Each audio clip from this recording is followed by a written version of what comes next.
C'est quoi l'inspiration? Parce que la Bible n'a pas été écrite en français. L'Ancien Testament a été écrit en hébreu, une partie en araméen. Le Nouveau Testament a été écrit en grec. C'est comme ça, pour comprendre certains concepts bibliques, il faut recourir aux langues originelles et rédactionnelles de la Bible. Théopneustos, c'est le souffle que Dieu a transmis dans des hommes afin que ces derniers puissent écrire le Saintes Écritures en gardant la même pensée divine et le même style. Alors, est-ce que peut-on dire ça, cette inspiration? Il y aurait l'écriture? L'inspiration, je le dis avec la dernière énergie, je le dis sans embâche, que l'inspiration n'est pas la source des Écritures. Les prophètes recevaient d'abord une inspiration ou une révélation avant qu'elle devienne l'écriture. Comment est-ce que l'inspiration ne peut pas être la source de l'écriture? Parce que si tout ce que nous lisons, Jérémie, Ésaïe, et tout ce que nous lisons là, dans Genèse, il y avait les prophètes qui ont reçu l'inspiration venant de Dieu et qui l'ont rendue en écriture. Comment est-ce possible que ça ne puisse pas être la source des Écritures? Que les deux testaments sont clos. L'Ancien Testament et le Nouveau Testament, le 66 livres de la Bible. Si quelqu'un vient vous apporter une inspiration contraire à ce que nous vous avons prêché et qui est écrit dans la Bible, même si c'est un ange du Seigneur, il faut le rejeter, qu'il soit anathème. Même si moi, Paul, je viens vous révéler quelque chose contraire à ce qui est écrit dans la parole, même si c'est Pierre, même si c'est Jean, écoute les mots qu'il utilise. Il dit qu'il soit anathème. Un livre, mais ton livre, même les brochures du prophète Branham doivent se conformer à la parole. Là où il y a un débordement, nous rejetons. Le livre de n'importe quel auteur dans le monde. Je suis auteur, écrivain aussi des livres, mais quand j'écris un livre qui va à l'encontre de ce qui est écrit dans le 66 livres canoniques, vous devez rejeter mon inspiration.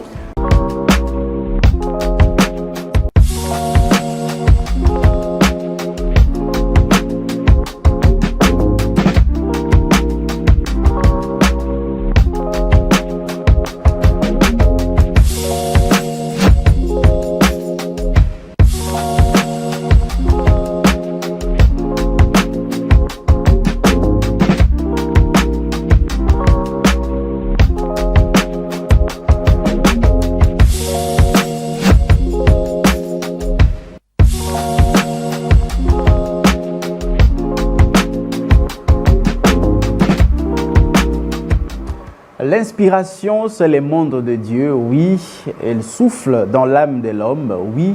Mais elle est plus forte que les Écritures, vrai ou faux. C'est de ça que nous allons en parler aujourd'hui dans votre émission Religion et Société. Et à l'honneur, c'est notre invité, Dr Mukuna, le Kirux de la divinité, avec qui nous allons discuter sur ces sujets. Est-ce que l'inspiration est plus forte que les Écritures? Qui doit venir avant entre l'inspiration et les Écritures? C'est tout de suite après ceci.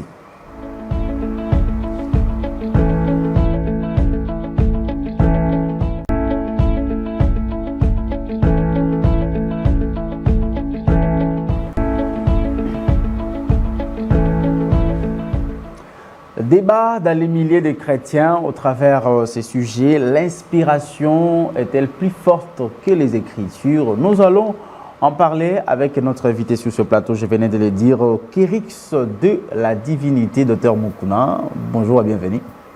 Bonjour Hervé Agamba Bébé Boutchou. Merci beaucoup de cette précision. Vrai ou faux? Je commence directement par cette attaque. L'inspiration plus forte que les Écritures. La caméra, c'est ici ou c'est là-bas? C'est tout droit. C'est tout droit. Parce que je vois tellement beaucoup de caméras ici. Je dois commencer par poser la question, de sorte que je ne regarde pas à côté. Oui.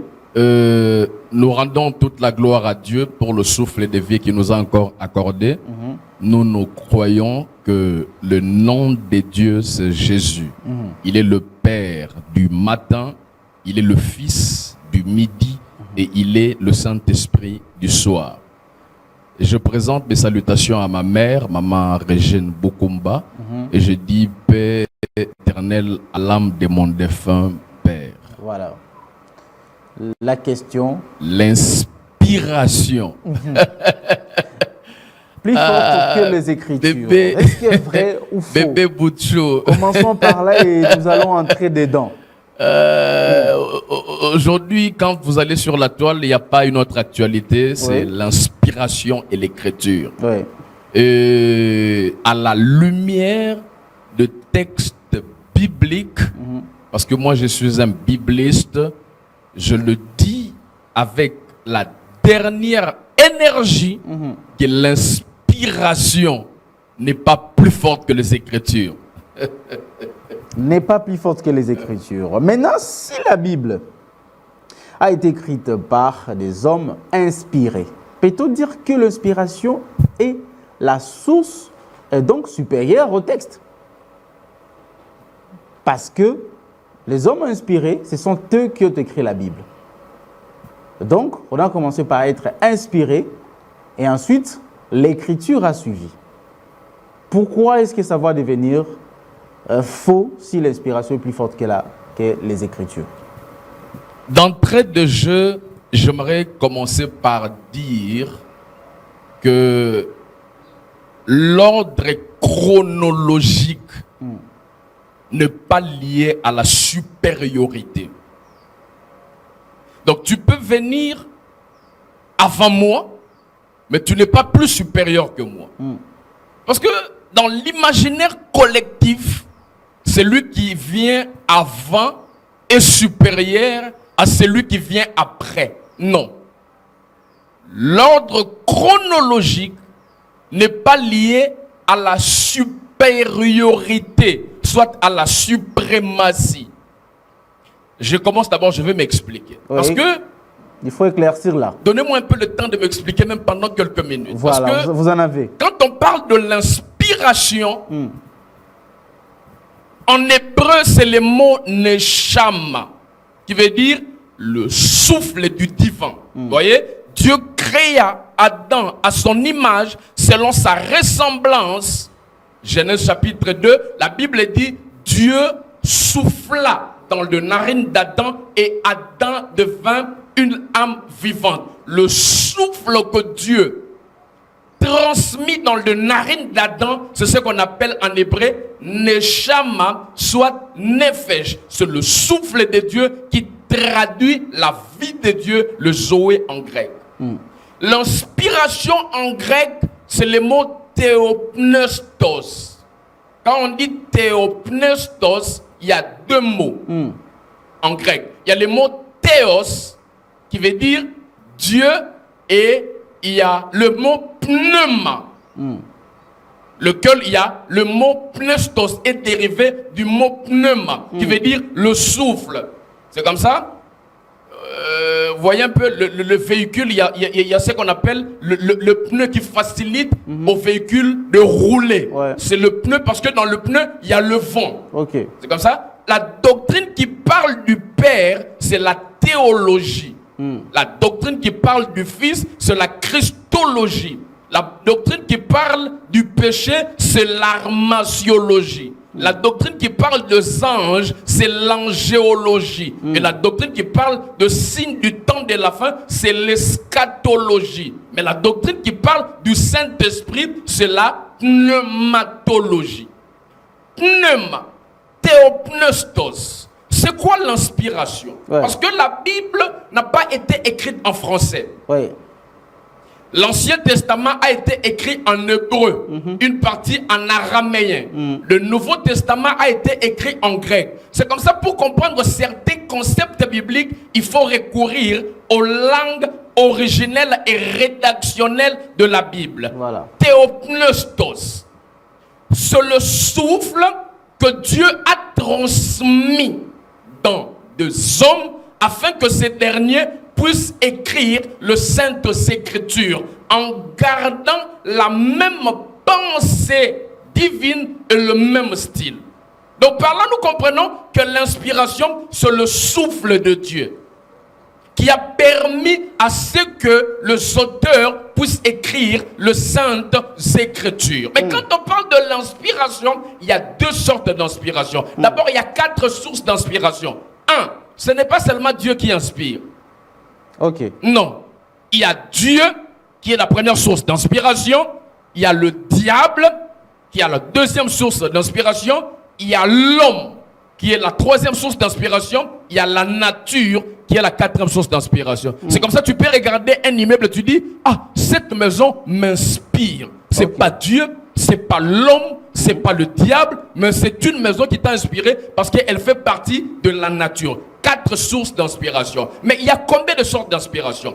2 sortes. Il y a l'inspiration. Maintenant, nous sommes dans le domaine de Dieu. Ok, on y va. Donc, nous ne parlons pas de l'inspiration de l'homme, l'inspiration du diable, l'inspiration de la nature. Nous nous focalisons, nous nous spécifions maintenant dans l'inspiration divine. En parlant de l'inspiration divine, il y a l'inspiration fondamentale, soit l'inspiration fondatrice, soit l'inspiration canonique. C'est l'inspiration utilisée par Dieu une seule fois. C'est comme ça que quand vous lisez dans des livres comme Jude, verset 3, on dit Jude, verset 3 parce que Jude n'a qu'un seul verset, n'a qu'un seul chapitre. Jude, verset 3, on parle d'une inspiration qui est venue une seule fois, au travers laquelle nous avons eu la foi en Jésus-Christ. C'est cette inspiration que Dieu a soufflé dans la vie des auteurs. Pierre dit, c'est poussé par l'Esprit que les hommes ont parlé de la part de Dieu. Cette inspiration-là, c'est l'inspiration fondatrice ou l'inspiration canonique. Ça, c'est la première inspiration. Je vous ai donné Jude, verset 3, 2 Timothée, chapitre 3, le verset 16. La deuxième inspiration, c'est l'inspiration supplémentaire. Dieu a soufflé dans la vie des hommes. La Bible a été écrite. Les 2 testaments ont été clos. On ne peut plus ajouter un autre livre. En dehors des 66 livres, on ne peut pas ajouter le 67e livre. Maintenant, dans la vie de tous les jours, Dieu peut t'inspirer, te souffler quelque chose. Quand Dieu te souffle quelque chose, cette inspiration, on l'appelle l'inspiration supplémentaire. Je ne dis pas complémentaire, mais je dis supplémentaire. Parce qu'en français, quand on dit complémentaire, c'est quelque chose qui vient compléter quelque chose qui était incomplet. Mais quand on dit supplémentaire, c'est quelque chose qui vient s'ajouter sur quelque chose qui était déjà complet. L'inspiration fondamentale, canonique, fondatrice était déjà complète. Maintenant, l'inspiration supplémentaire vient s'ajouter, non pas pour rendre l'inspiration fondamentale complète, parce qu'elle était déjà complète, mais elle s'ajoute seulement de la liste. Maintenant, la première inspiration, parce que vous m'avez posé la question d'entrée de jeu, l'inspiration est-elle plus forte que les Écritures? La première inspiration, que nous appelons l'inspiration fondamentale, elle n'est pas plus forte que les Écritures. Les Écritures aussi ne sont pas plus fortes que cette inspiration. Mais la seconde inspiration, l'inspiration supplémentaire, elle ne peut pas être plus forte que les Écritures. Non. Non. L'inspiration supplémentaire ne peut pas être plus forte que les Écritures. Aujourd'hui, toute inspiration que peut recevoir un homme, toute inspiration est inférieure aux Écritures. Donc, d'une manière la plus simpliste, les Écritures sont supérieures aujourd'hui. Les Écritures sont supérieures à l'inspiration supplémentaire, mais pas l'inspiration fondamentale. Revenons dans ce contexte qui fait débat, parce que le contexte qui fait débat, c'est la chanson du pasteur Lifoko qui a été bien évidemment contredit par le pasteur Mike Alambaye. Ce qui fait débat, c'est pas cette inspiration supplémentaire. Restons dans cette inspiration, d'abord cette première inspiration que vous avez expliquée. Alors, est-ce que peut-on dire ça, cette inspiration? Il y aurait l'écriture? Ça, c'est une question piège. Ouais. Il faut que je réponde avec beaucoup d'intelligence. Parce que vous risquez, si je réponds directement, vous risquez de m'amener dans un jeu de soutenir ceux qui disent que l'inspiration est la source des Écritures. J'aimerais que vous me posiez la question comme ça. C'est comme ça. Est-ce que ça, cette inspiration, il y aurait l'écriture? Donc, vous voulez dire que l'inspiration est-elle la source des Écritures ou pas? C'est ça la question. Mais voilà.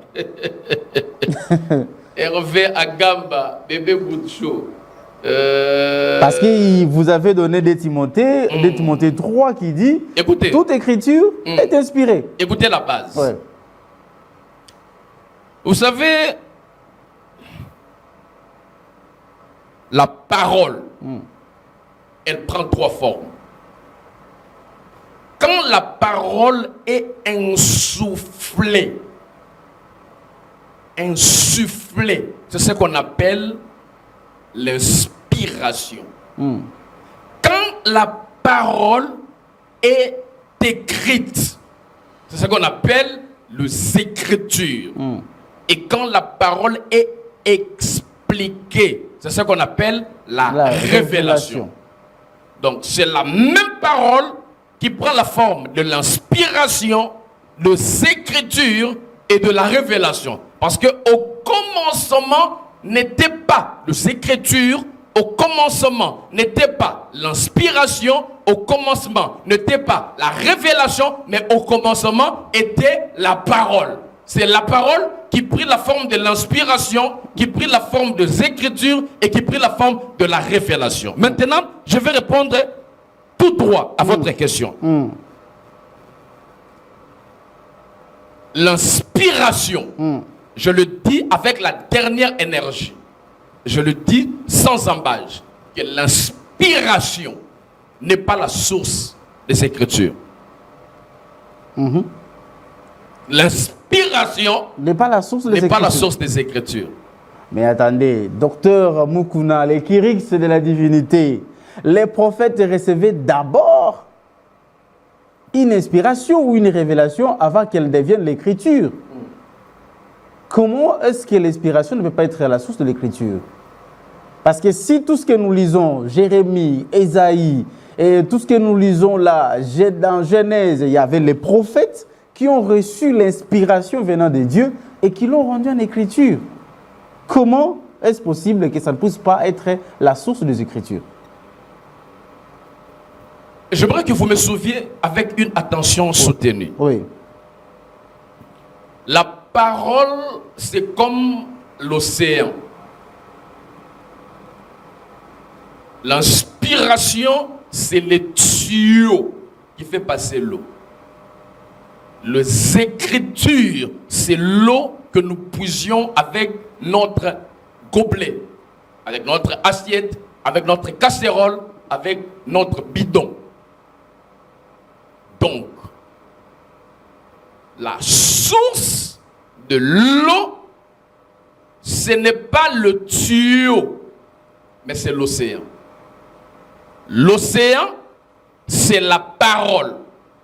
La parole a utilisé l'inspiration comme un canal, comme une voie, comme un moyen, afin que nous puissions puiser de l'eau. L'eau que nous avons puisée, c'est ce qu'on appelle les Écritures. Le canal qui a fait passer l'écriture, c'est ce qu'on appelle l'inspiration. Mais la source, ce n'est pas l'inspiration, c'est la parole. C'est comme ça? L'apôtre Paul dit que toute écriture est inspirée de Dieu. Voyez? C'est Dieu qui inspire l'écriture. Donc l'écriture passe par un tuyau qu'on appelle l'inspiration, mais la source de l'inspiration et de l'écriture, c'est la parole. Mais l'inspiration n'est pas le commencement, ce n'est pas la source des Écritures. Je donne un autre exemple. Vous savez, la parole, c'est comme le courant, l'électricité. L'inspiration, c'est comme le schéma dans une maison et les Écritures, c'est comme la lumière. Quand nous appuyons sur l'interrupteur, la lumière que nous voyons est l'expression, non pas du schéma, mais la lumière est l'expression du courant ou de l'électricité. Le courant, l'électricité, c'est la parole. Le schéma qui fait passer le courant ou l'électricité, c'est l'inspiration. La lumière que nous voyons dans la maison qui nous aide, c'est ce qu'on appelle les Écritures. Maintenant, je vous pose la question. Oui. La source de la lumière, c'est le courant ou c'est le schéma? C'est le courant. C'est le courant. Oui. Le courant, c'est la parole. Oui. L'inspiration, c'est le schéma. La lumière, c'est les Écritures. Je vous pose encore la deuxième question. Descendons un peu. Descendons un peu. On risque de ne pas nous comprendre par des gens qui nous suivent. Descendons un peu. J'ajoute cette question. Je donne l'exemple parce que ça me vient comme ça en tête parce que vous expliquez cela. Les prophètes, c'est Osée. Il est écrit dans la Bible, les Écritures, c'est-à-dire la loi de Moïse, interdisait à ce qu'un serviteur ne puisse pas toucher une prostituée, ne puisse pas vivre avec une prostituée. Mais Dieu a inspiré au prophète Osée aller faire avec une prostituée des enfants, pendant qu'il y avait l'Écriture. N'est-ce pas là l'inspiration plus forte? C'est comme ça que nous devons rentrer à la case du départ. Je vais répondre, mais je passe à la troisième illustration. Vous savez, quand un avocat se présente au tribunal, quand il se présente au tribunal afin de défendre son client, l'avocat qui se présente au tribunal, c'est la parole. La loi, soit son discours, le discours qui sort de la bouche de l'avocat, c'est l'inspiration. Le texte que l'avocat entre ses mains, c'est la loi. C'est ça le Sainte Écriture. Voyez un peu? Donc, si un avocat dit quelque chose qui n'est pas conforme à la loi, on rejette la chose. Pour que le discours de l'avocat soit accepté, il faut que ce discours soit conforme à la loi qu'il détient. C'est ça, les Écritures. Donc vous voulez dire que l'inspiration doit être conforme aux Écritures. Effectivement. Vous avez donné l'exemple du prophète Osée. Oui. C'est là que je vous ramène à la case du départ. Je fais la différence entre l'inspiration canonique, fondatrice, fondamentale, à l'inspiration supplémentaire. L'inspiration canonique, l'exemple que vous avez donné fait partie de l'inspiration canonique. Parce que la Bible n'était pas encore close. C'était pendant l'Ancien Testament. La loi, les 10 commandements étaient déjà écrits, mais tous les 2 testaments n'étaient pas encore écrits. Okay. Et pendant cette période de l'Ancien Testament, comme dans la pensée de Dieu, il voyait 2 testaments, parce que le but pour lequel la Bible a été écrite, c'est pour le salut de l'homme. À l'époque du prophète Osée, les 2 testaments n'étaient pas encore écrits. Donc l'inspiration là, qui a poussé le prophète Osée d'aller prendre une prostituée en allant à l'encontre de la loi qui était écrite, c'est l'inspiration fondamentale, soit l'inspiration basique, parce que c'était l'acte prophétique posé par Osée, mais qui devait être mis dans les Écritures. Ok. Donc cette inspiration-là, je dis, elle n'est pas plus forte que les Écritures. Même les Écritures aussi ne sont pas plus fortes que cette inspiration, parce que c'est l'inspiration basique. Moi-même, je peux vous renchérir vos arguments. Oui. Je peux ajouter l'argument qu'a évoqué le frère Lifogo du ciel. Oui.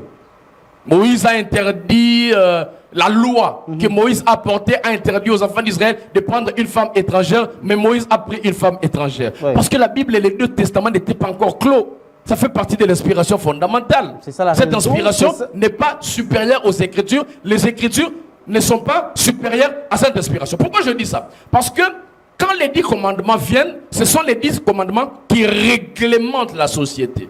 L'inspiration intervient momentanément.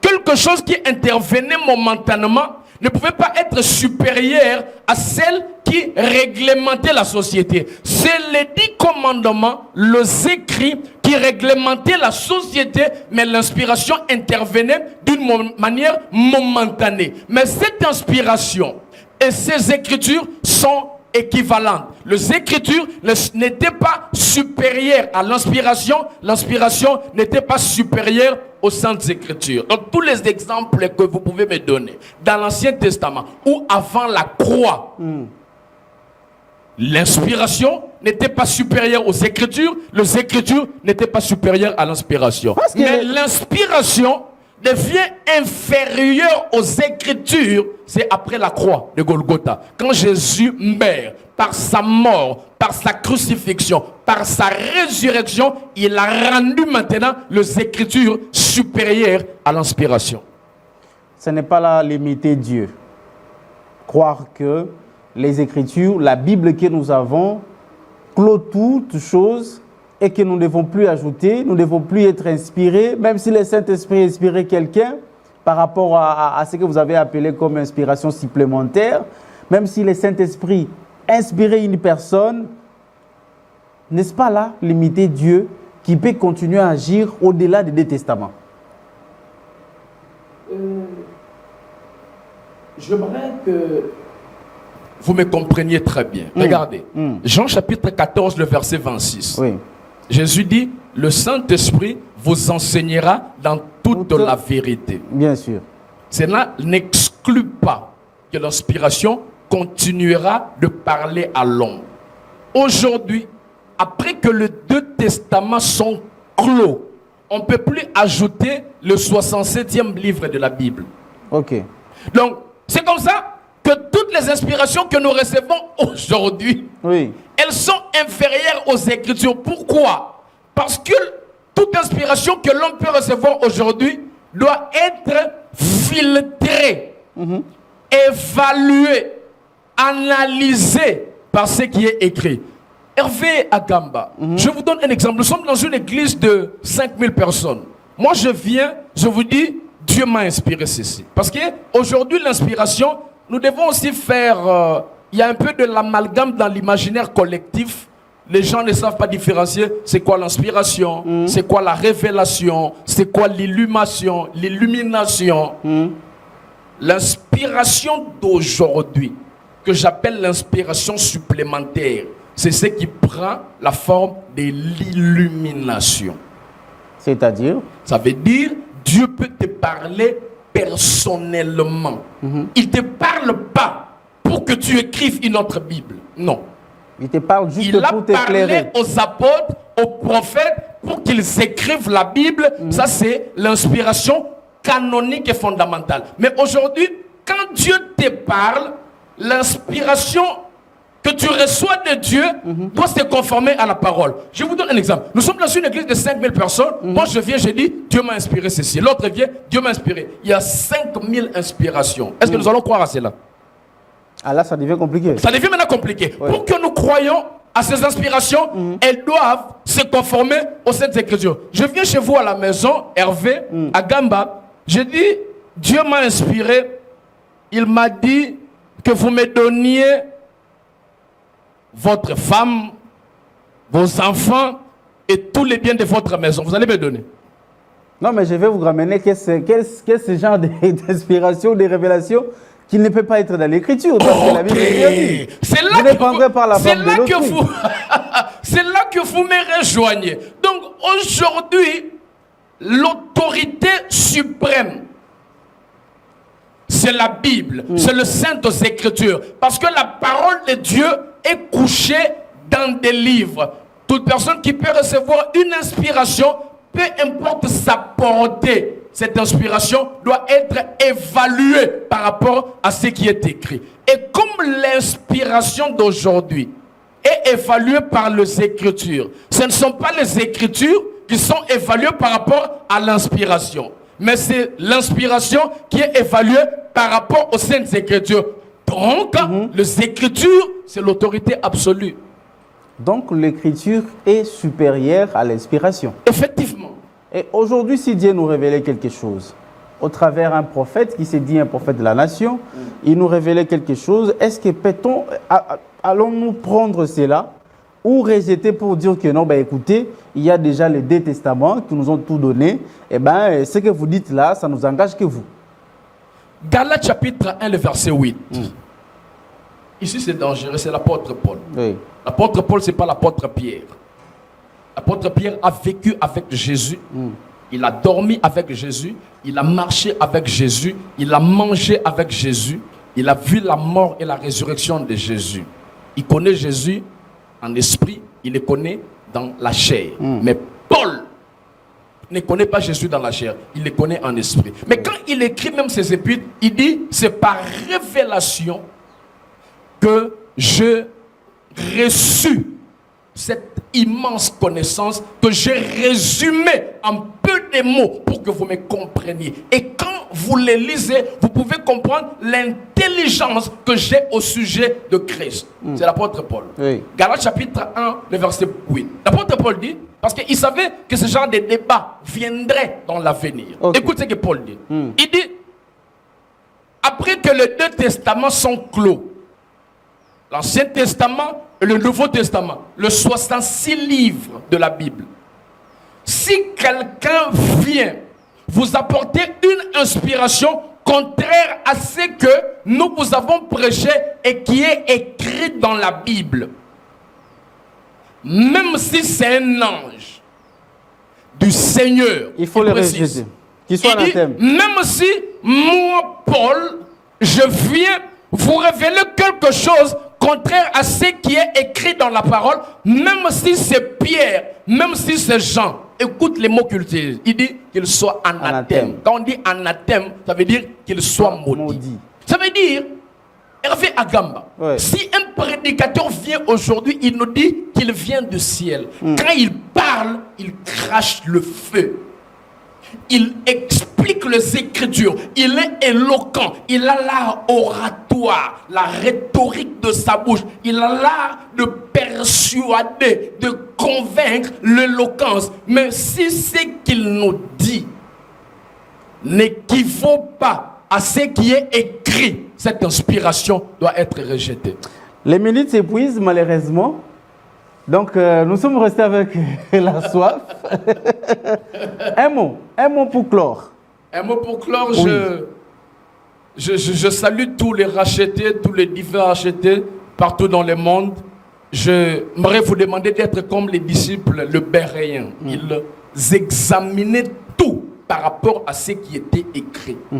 Quand, dans l'Ancien Testament, ou avant la croix, l'inspiration n'était pas supérieure aux Écritures. Les Écritures n'étaient pas supérieures à l'inspiration. Parce que la Bible et le Deux Testaments n'étaient pas encore clos. Mais après la mort et la résurrection d'aujourd'hui, de Jésus-Christ, aujourd'hui, dans l'Église, c'est l'Écriture qui est l'autorité absolue. L'Écriture est plus forte que l'inspiration. Merci beaucoup, le Kyrix de la divinité, Docteur Mukuna. Et merci beaucoup pour cette participation à cette émission. Le débat continue parce que je pense que le débat ne finira jamais. Les débats continuent et continuez à discuter, continuez à feuilleter encore le livre sacré qui est la Bible. Continuez à être révélé. Et donc, par quelques mots que je peux comprendre à ce que les Kyrix venaient de dire, donc l'inspiration peut être considérée aussi comme une recommandation. Oui. Une recommandation prophétique. Oui. Mais pas un souffle de Dieu. Et on se limite là. Mais aujourd'hui, pas pour écrire. Ok. Tu peux écrire un livre, mais ton livre, même les brochures du prophète Branham doivent se conformer à la parole. Là où il y a un débordement, nous rejetons. Le livre de n'importe quel auteur dans le monde. Je suis auteur, écrivain aussi des livres, mais quand j'écris un livre qui va à l'encontre de ce qui est écrit dans le 66 livres canonique, vous devez rejeter mon inspiration. Merci beaucoup, merci à toi Junior Bemba, merci à Jonas Minga, merci à Richard Widi, l'équipe technique, Christian Bakabika aussi, merci à la direction de production, direction de programme. Je dis encore aussi merci à la direction des informations, M. Charles Mouzadi, qui nous accompagne aussi. Et donc, nous allons nous limiter par là, les débats continuent, mais je vais donner un conseil. aux enfants de Dieu, oui, à tout celui qui s'appelle chrétien, à tout celui qui s'appelle enfant de Dieu. Écoutez, hein, parfois, il y a des moments où vous vous dites que je suis dans la souffrance aujourd'hui et demain, j'aurai le bonheur. Il faut faire attention. Vous avez un talent, manifestez-le aujourd'hui. Vous avez un travail à faire, travaillez aujourd'hui. La Bible même dit, ne remettez pas demain ce que vous pouvez faire aujourd'hui.